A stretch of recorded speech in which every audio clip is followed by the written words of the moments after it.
Welcome back to Forspoken. This is Enchanted, and today we're going to be exploring more of the Guardian's Way.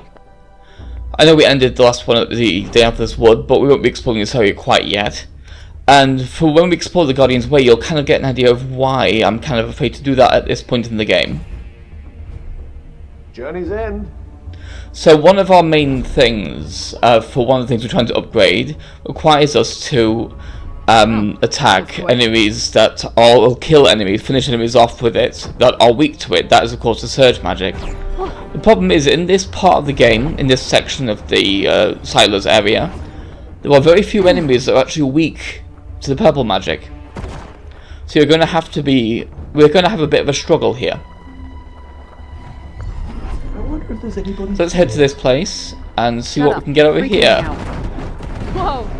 Of course, we start with a lot of guys with shields, so we have to be quite liberal with our high level stuff. We can't really be cute here and try and do like dash attacks and stuff like that, because we kind of just want to focus on beating the enemies, because again, there's nothing really here that's weak to what we have, so it's kind of a dangerous fight.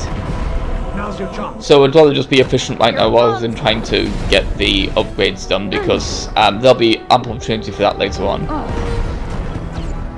And none of these guys are really weak to surge magic, so the only reason I'm going to be using it, it won't do anything to upgrade the surge magic, but it'll just help take these guys down. Because of course, any time we can get them off their feet is very valuable in this type of fight.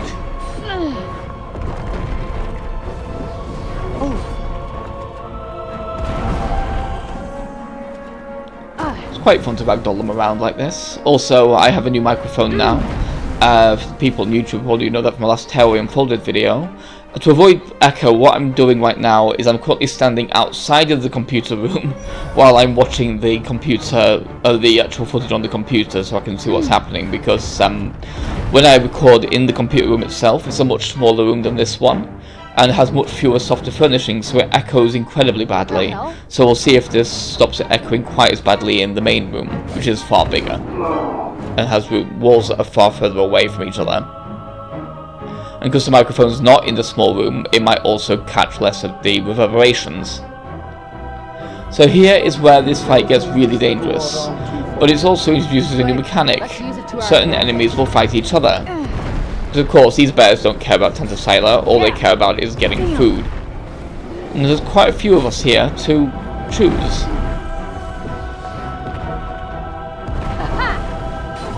And it's quite satisfying to watch the bear just kind of ragdoll everyone around. It's quite a fun mechanic to play with. It's always fun to have these kind of mechanics. It was fun in Final Fantasy 13, and it's fun in any RPG where it allows you to have enemies fighting each other. And it's just quite fun to see enemies that aren't you getting thrown around by a massive bear.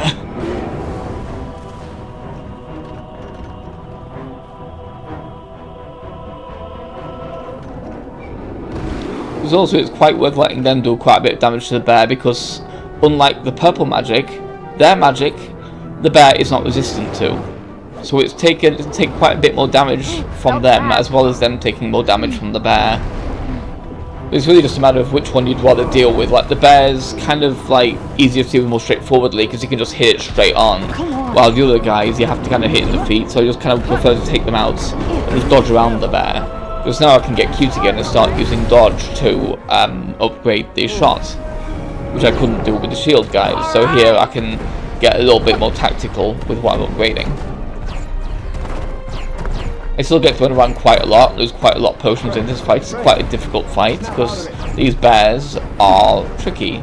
Especially because I've been deliberately not upgrading as much as I can, because again I'd like to be able to play with different layouts without completely nerfing my abilities. And if I'd been focusing on upgrading one particular cloak over the others, or one particular necklace to give myself more power, it would result in other things being a strict downgrade, which is not what I'm doing for this purpose of this playthrough. I'd like to be able to show off different visual things and different items, so I'm just kind of dealing with being underpowered and trying to just fight more carefully as a result. I'm in trouble here. Then stop talking and heal yourself.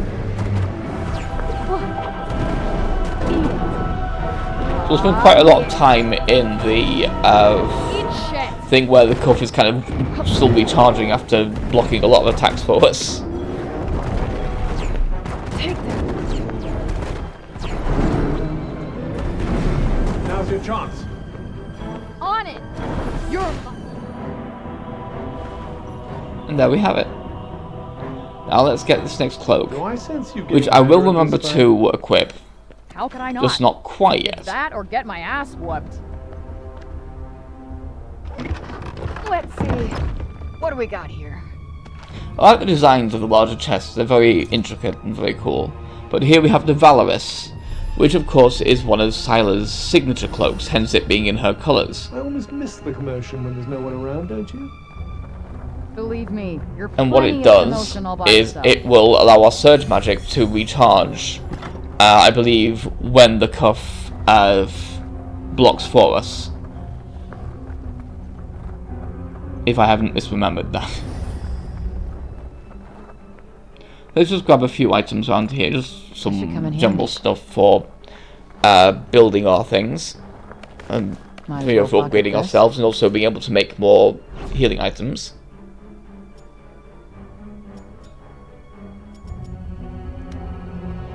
And we'll head to another new thing. A new type of monument. These places really These are quite bum me out interesting, and we'll see sometimes. why when we get there. That little scene you just left behind, you mean? Yeah, must have been so alive back in the day.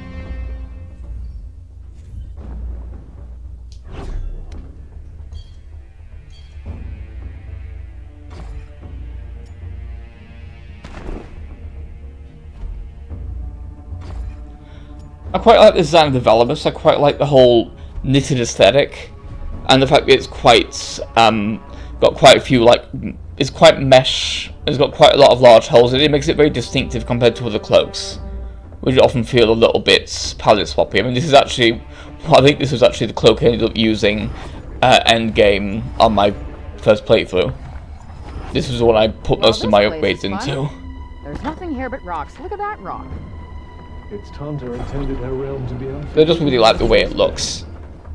Sounds It's got a very about right. distinctive flow to it compared to And others, because I of course would it's got the so much not heavier want left to side and see much weaker right side.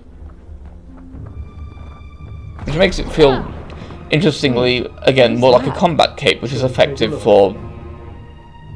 Not really effective, more appropriate for Sila's whole thing, because of her being a very combat-oriented person. So of course she'd want the right hand to be a lot freer for throwing spells around, and the left hand to be better shielded. So this is What a the fun hell type is of this? challenge, I'm not entirely sure. Careful now. and they're quite varied as well. These are the flashbacks. Now what these are kind of simulation fights that are essentially a fight in Athia's history as it fell to the break. So we're kind of playing through one of these fights where this fortress became first overrun by break zombies. All right. Let's And we'll just also go use this for it. opportunity to do a lot more of to get the shot upgrade by doing a lot more kind of acrobatic moves while shooting. Because there's a lot of enemies here that aren't particularly effective, really. There's a lot of very weak enemies for this first one. Obviously these will get much harder later on, but this is kind of an introduction to the mechanic.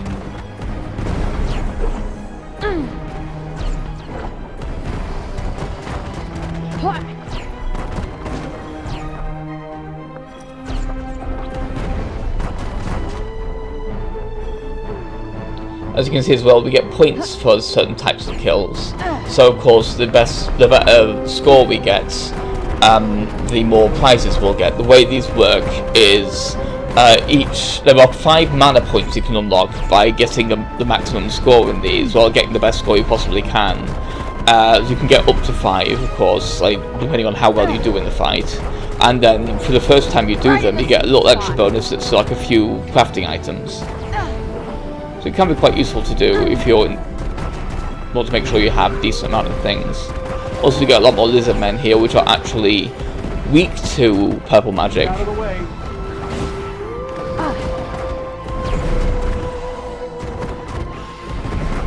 But the problem is, of course, while they are weak to it, we still need to make sure that if we use surge magic, we actually kill it with it. That's the mistake I make here. I don't actually kill the lizard with the surge magic, and so I don't get the benefit of getting that point, which is a little annoying. As we get stronger, it'll be easier to actually do that.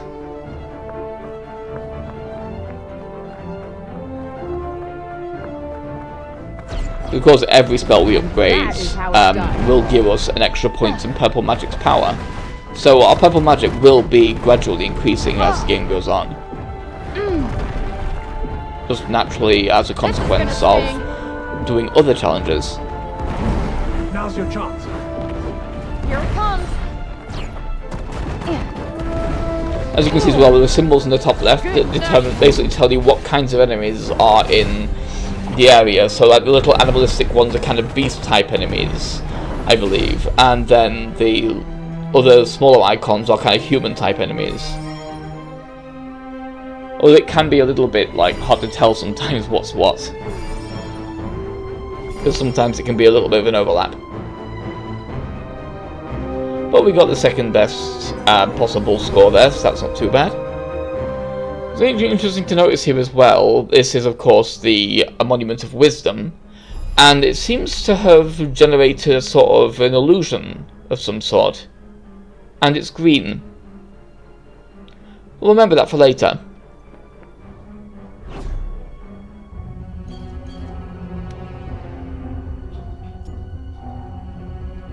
So let's move on to actually clearing out the fort for real now, because of course the fort isn't just the location of this great battle we had in the past, it's also a battle we have to have now. To clear the great zombies that did take over, and actually get rid of them for real. Once we turn in our shot upgrade.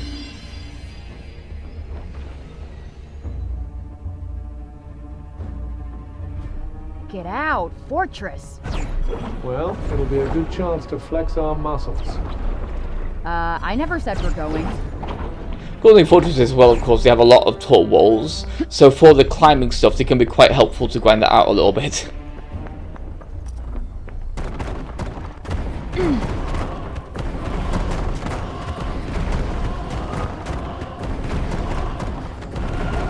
So let's take out what's actually here. And of course there's going to be quite a few things here that make things quite dangerous, but also will point something interesting out about the enemies in this game. You see this large bear that's showing up here? It's going to start doing something that I think it's a different type of bear, and it has a bit of an upgrade, and it will also show why these kind of bears are resistant to our magic as well. And wow, they can jump. So you'll notice this bear has certain attacks it can use that are very similar to what we can do. Nope, not working. Of course, I'm kind of letting the bear get distracted a bit so I can take out some of these weaker enemies while they hopefully whittle it down a little. Or at least just take the pressure off. But yeah, as you can see, the bear can use the same surge magic we can whenever it goes red. That's what it's building up to doing. Either red or purple. I can't remember which right now, but either way, you have to notice that, and otherwise that will happen. And the surge magic hurts you just as much as it hits everyone else. Yup. You don't really have any resistances to that sort of thing. You're toast. So yeah, it's purple that makes it do the surge magic. So that's good to remember, is that enemies, of course, are using the same magic you are.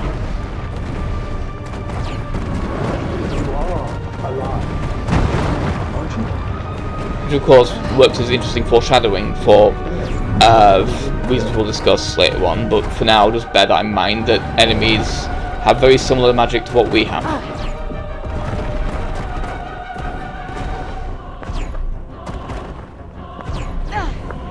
I can only assume that's why the bear can jump so high as well, because it also has magic parkour. It's just not quite mastered it properly. It can't climb walls like we can, but it can jump quite far using it. There.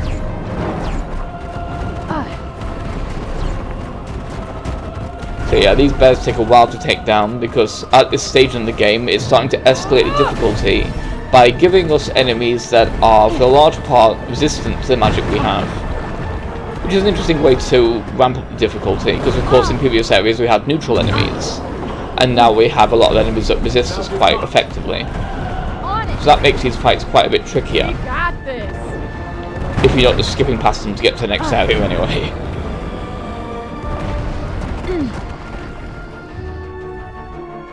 And that is that fortress cleared. And we have some new nails now. I'm getting a feel for this. You certainly seem to be. Wouldn't be equipping them quite yet, but they're nice to have. And there's a chest up there. Let's grab it, shall we? Again, useful for the whole climbing thing.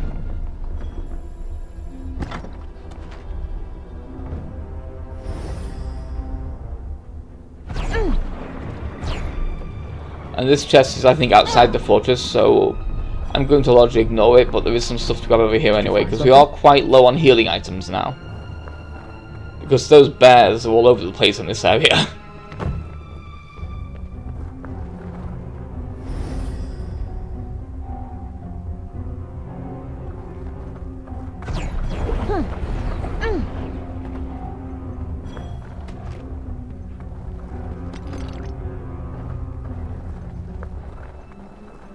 So I've cleared the fortress and got some extra healing items back. Let's head to another area that we can deal with.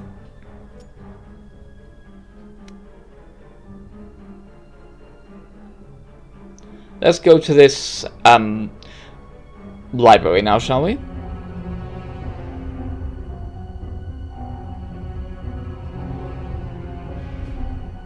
Tower, library, same difference in this game really. All the towers are pretty much libraries because they're all where the learned people used to live. Or at least work. There don't seem to be any dorms in the area, so I guess just work. I guess they just commuted quite far from Sepal to get there. Or even just kind of course, they could probably commute from the nearby villages that weren't ruined at the time. Something you may have noticed as well is this game does have a bit of repeated dialogue. Which can be a little bit annoying. That's kind of one of the primary complaints I'd have about the game's presentation, is how much of the dialogue does repeat itself from time to time when exploring certain areas. But enough stuff does have unique dialogue that I can kind of ignore it, because a lot of games have that problem, really. What shall we do? It's not in any way unique to this one. Pretend we didn't notice. It's a common problem that a lot of games have, so I'm not going to hold it against this one. That would be petty. Whoa! Ready for this? So let's clear out the guys that are guarding the entrance, just to get them out of the way. And then we can explore this area properly. And find out what lore items are in here.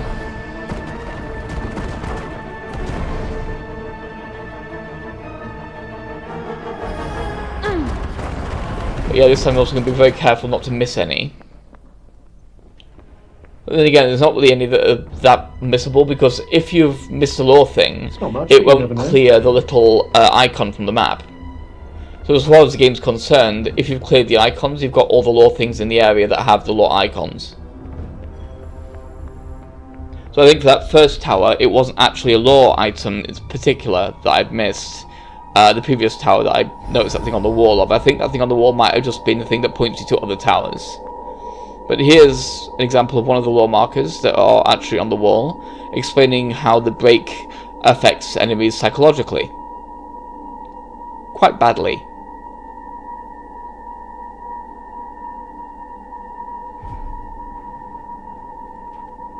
Also a pretty cool shot of the gaping badger in the background of that one. I quite like the little pictures you sometimes get.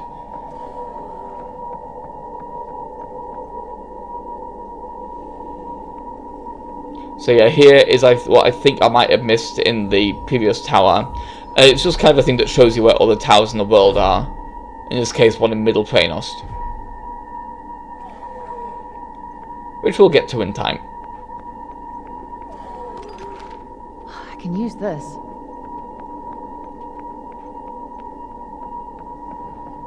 So what I quite like with this game is it's very good at ebbing and flowing when it comes to healing items.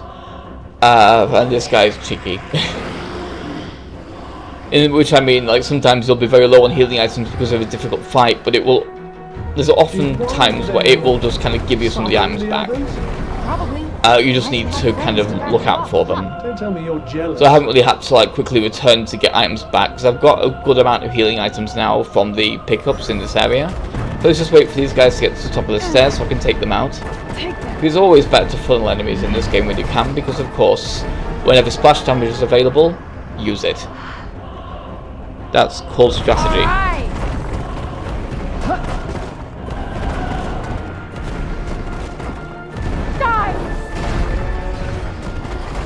I quite like as well that when you hit one of those icons when enemies are nearby, it does stagger them as well. There's a lot of splash damage in this game, and that can get quite satisfying.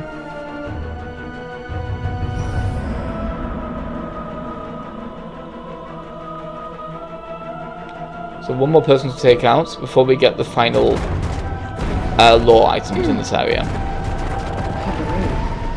The bitter brutality of the friendless. Shut up.